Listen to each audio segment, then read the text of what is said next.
Paramos falando sobre a igreja na sua época mais dura, né? Exato. Mais difícil de doutrina, né? Mas tá bom, Mais rígida, né? Vou usar esse termo rígido, Elias, né? a igreja teve que se moldar. Sim. A igreja teve que se moldar pra. Ela tem que abrir Mas a porta pra todos. Sim, mas é onde eu quero chegar, Vago.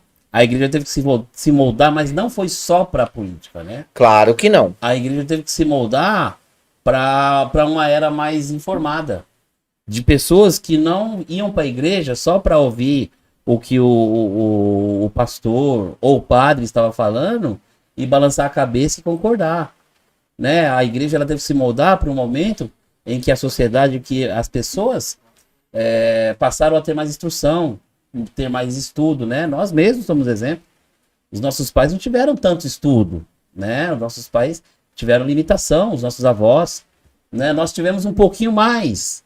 Os nossos filhos já estão tendo bem mais informação. Então você imagina que a igreja ela teve que se adequar para um público muito mais que demandava muito mais explicação.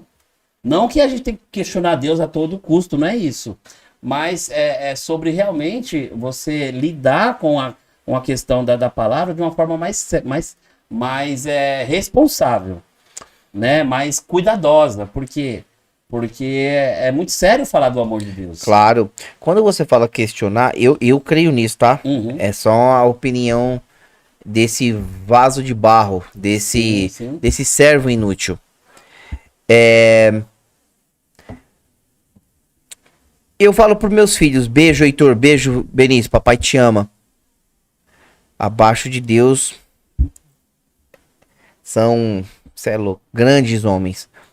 Por mais que sejam crianças, já vejo eles como grandes homens. Sim. E o que depender de mim, eu vou tentar colaborar, sempre pedindo a Deus orientação para que eles trilhem grandes caminhos na vida e saibam lidar com os seus erros, que é normal, acontece. Então, por que eu falei deles? Eu falo para os meus garotos que eles podem me questionar se não concordarem com algo, mas saber questionar. De que sentido? E eu acho que Deus pensa assim, Deus às vezes quer instigar de nós assim um questionamento, mas eu não vou questionar a Deus de forma desrespeitosa. Ó Senhor, por que isso? Não entendo, não compreendo. Falo para os meus filhos, você pode falar, ó pai, isso eu não acho legal, eu vou te perguntar o porquê não é legal, me dê seu ponto de vista. Então, onde entra a igreja nisso? De que forma ela questiona? Se é que ela questiona, se é que ela tá refém de se moldar e não questionar. Ela tem que aceitar, mas ela não precisa. É como o pecado. Deus perdoa o pecado. Mas a consequência vem, Elias. Sim, não tem como. Onde que qual é a sua opinião sobre isso para que a religião e a política não se elas se misturam? Não. Eu vou usar agora com a sua palavra. Onde a política e a religião se completam. Onde entra o bom senso? Onde cabe o bom senso de ambas entenderem que são importantes para a sociedade e elas precisam andar juntas, respeitando o espaço de cada uma, sabendo que uma não pode ser refém da outra. A política não pode ser refém da igreja para conseguir votos, mas pode buscar os votos na igreja. Sim. E a igreja não pode ser refém da política, aceitando qualquer coisa para que tenha, por exemplo, querendo ou não, acredito que seja isso, porque a igreja também ela gera custos para que entre verba, para que sane os seus custos, para continuar em funcionamento, para que levar o evangelho adiante, porque Deus não deixa faltar. Deus não deixa. Sim. Então, a gente não é necessário você se submeter a tanto. Sim, claro. Não sei se ficou clara a minha pergunta. Não, ficou claro. E uma pergunta sua sempre é uma aula também. Não é, não. Ah, Elias, se eu fosse bom como vocês falam mesmo, eu estaria, nossa. Olha, Wagner, eu acho que tudo na vida, cara... Wagner não, Vago, Eliato. Vago. Tudo na vida é parte do princípio do equilíbrio, cara. É o modo que eu enxergo Perfeito. as coisas. Eu acho que tudo demais é exagero. Tudo que é demais excede. Menos é mais? menos é mais. Eu acho que é uma palavra muito usada hoje, né? Os minimalistas também. Sim. O que acontece, Vago? Eu acredito, né? Eu acredito que nesse momento que a gente está falando sobre a evolução da igreja, né? Enquanto as igrejas estão mais abertas ao diálogo, estão mais serenas na crítica a determinados assuntos, né? Eu acho que tem toda uma questão aí de adequação, não de afrouxamento, mas de um equilíbrio para que se tenha um ambiente saudável para se pregar o evangelho. Quando se fala de política, vai pelo mesmo caminho. Eu acredito, Vago, você falando agora aí, isso me ocorreu alguma coisa na minha cabeça aqui, que é a seguinte. Que bom, essa é a intenção. Me ocorreu que é o seguinte, eu acho que assim, a política, ela vai acabar ali influenciando o meio cristão, evangélico. E o meio cristão também vai influenciar a política, por intermédio dos seus candidatos, né, que são também cristãos. Muitos candidatos hoje são evangélicos, saem do meio evangélico, né? Então, assim, eu acho que há uma influência inevitável entre essas duas frentes, né, esses dois universos, que é o universo espiritual e o universo político do ser humano, né, da organização da sociedade. A questão não é estar junto, é questão de que forma que isso é feito. Eu, particularmente, Vago, eu sou totalmente contra o culto ser usado para uma campanha política. Eu sou totalmente contra, eu sou candidato a prefeito, a vereador, a governador, vou lá no seu altar lá pedir voto. Eu acho que o culto ele tem que ser feito para adorar a Deus. Para adorar a Deus, para louvar a Deus, para agradecer, sabe? Para você se humilhar. Eu acho que é nessa linha. Eu acho que é possível, sim, e é necessário o povo de Deus também estar atento ao que está acontecendo no meio político, quem são os candidatos, quem são os partidos, quais são as ideias, as ideologias dos partidos, quais são os valores e princípios, qual é a bandeira que aquele partido, aquele candidato defende, seja ele vereador, deputado, estadual, federal, enfim, eu acho que isso é necessário. Mas eu acho que o culto em si, ele é exclusivo a Deus.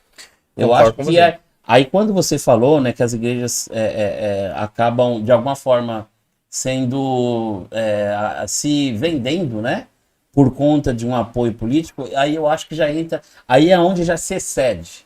Eu acho que aí passa-se de um ponto de respeito ao regimento da igreja. Eu acho que é esse tipo de coisa que às vezes acontece. Eu acho que fere o estatuto. Acontece. A gente sabe que acontece Sim. Isso, né? Algumas igrejas já não aceitam de forma alguma, e nós sabemos, né? Quem está assistindo também sabe que as igrejas são muito mais reservadas à questão política. Isso eu sei porque eu fui candidato na minha cidade e irmãos, né, cristãos ali de determinadas igrejas falaram, olha, a gente não mexe com política da igreja, mas o meu voto é seu. Olha que maravilhoso. Então Fale, conclua que eu quero te instigar de outra coisa agora. Você já... Então, assim, e aí... Eu não estimulei algo em você estimulou algo em mim aqui agora. Claro. Então, eu acho que sim, que é um ponto de equilíbrio, ser coerente, as lideranças serem coerentes, até que ponto que uma liderança de uma igreja, ela pode apoiar um candidato, determinado candidato, mas não tornar aquilo um voto de cabresto. Você sabe o que é voto de cabresto? Ensine pra nós. O voto de cabresto, né? Vem dos. Você que é o cabresto, mas o voto de cabresto não. Vem da época dos fazendeiros, né? Quando os fazendeiros definiam quem que os seus empregados ali, os seus subordinados iam votar. Você tá brincando, não sabia então, disso. Isso acontece também no meio religioso. Não só nas igrejas, mas em outras. Então, há uma manipulação, então, para determinados votos? Há uma manipulação, às vezes, muito sutil. Mas há. E aí tem que se tomar cuidado com isso. Porque até dentro da igreja tem vários candidatos. Somos da mesma igreja, eu e você. Vamos desenhar um cenário aqui. Tá bom. Vamos ilustrar um cenário aqui. Aí você é candidato, eu sou candidato. Aí a igreja vai apoiar você. Mas eu também sou da igreja. E aí, como que faz? Aí não cabe a igreja deixar o membro da igreja, o eleitorado, decidir Sim. em quem ele quer votar de fato, e Sim. não ali meio que condicionar, olha, Ou criar uma Se guerra você- dentro da igreja, né? se você não votar em candidato X, você tá pecando. Olha que absurdo. Isso é absurdo. Isso é um. Me perdoem, né? Me perdoe, né? Se você que está assistindo não acha que isso aí é uma coisa errada. É o meu ponto de vista, tá? Não tô Respeitamos a opinião falando- contrária. respeitando totalmente, né?